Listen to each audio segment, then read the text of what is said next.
Jurassic Park 3 came out 20 years ago, and within that long space and time, we have yet to see the Spinosaurus officially return to the Jurassic series in any major capacity. Many assume this to be the result of JP3 being the lowest performing film in the franchise, as well as the fact that the animal is responsible for killing the T-Rex in the third movie, which resulted in a pretty loud backlash from fans. But even with all of that stuff possibly weighing it down, I don't think we've seen the last of this animal at all, and I think there's actually still a really good possibility that it could be showing up again in the sixth film of the series, Jurassic World Dominion.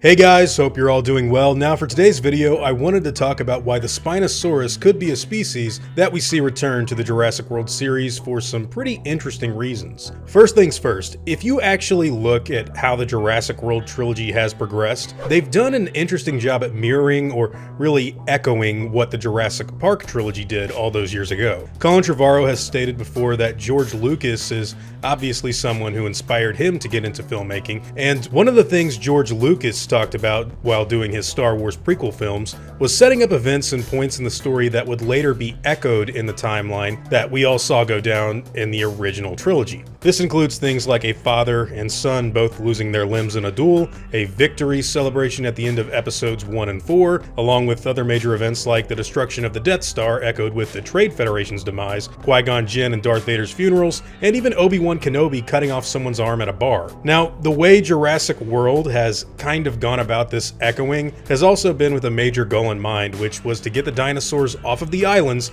and do what the original Jurassic Park trilogy was plotted out and supposed to do, as per Steven Spielberg's words, before he changed the ending of The Lost World and put that T-Rex in San Diego. So with Jurassic World, you've got these events that kind of echo JP1, 2, and 3, but the actual plot and progression has been focused on getting the dinosaurs to heavily populated areas. We can see this happen pretty blatantly in Fallen Kingdom, where it looks like the film may even be a soft remake of The Lost World, with Claire going to someone's mansion and setting up an expedition in a similar way to what Malcolm did, but then 45 minutes into the movie, Isla Nublar has been destroyed and set on fire like what happened in Crichton's book, and a slew of captured dinosaurs are headed for a mansion-based auction where they're prepared to be sold off to the highest bidder. Compare this to the second movie and we would just be at the point in time where things started to go really bad for everyone on Isla Sorna, and nowhere near to watching dinosaurs get shipped over to the modern world. So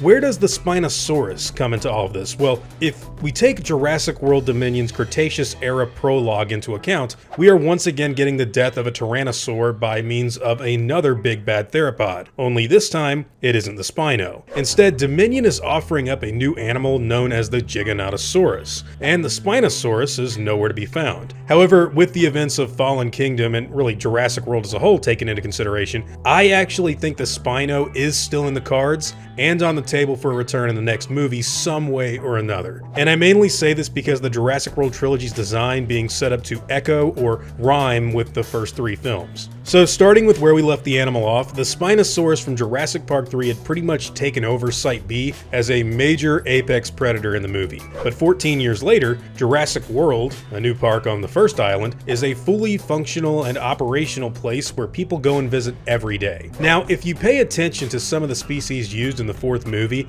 you'll note that a few of these dinosaurs were never actually in the original Jurassic Park, such as the male versions of the Parasaurolophus, for example. These dinosaurs were only previously seen on Isla Sorna, an island that was specifically set up and organized for the sole purpose of breeding new animals and transporting them over to Jurassic Park. And as far as we know, nobody's been breeding anything new over there in a while, so Jurassic World has just been picking animals off that place and putting them on Nublar for quite some time. That was Site B's original intention, and now that a new park is up and running, John Hammond's dream be damned, that looks like that's what they did. This can be further verified by Site B specific species like the male tyrannosaurs and JP3 raptors being available for people to educate themselves on in the fourth movie's Innovation Center. And Spinosaurus, believe it or not, is one of those animals. Now, originally the plan was to bring the Spino back in Fallen Kingdom and have it face off with the T-Rex in a rematch during the volcano sequence, but all of that changed later on down the line, and now we're getting a Giganotosaurus fight with the Rex in a pretty obvious tribute to JP3. So where does that leave the Spino?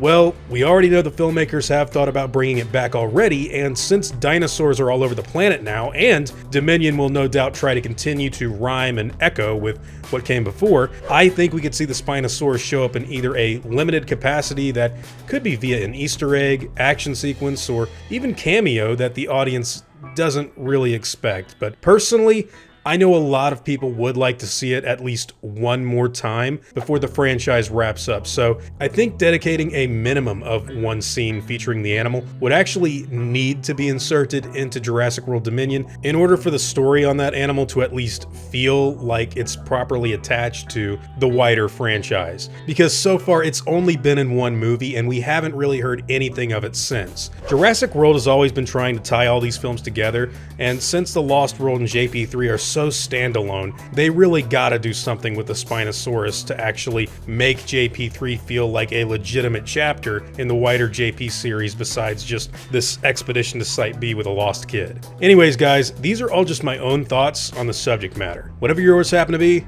I'd love to hear them in the comments down below.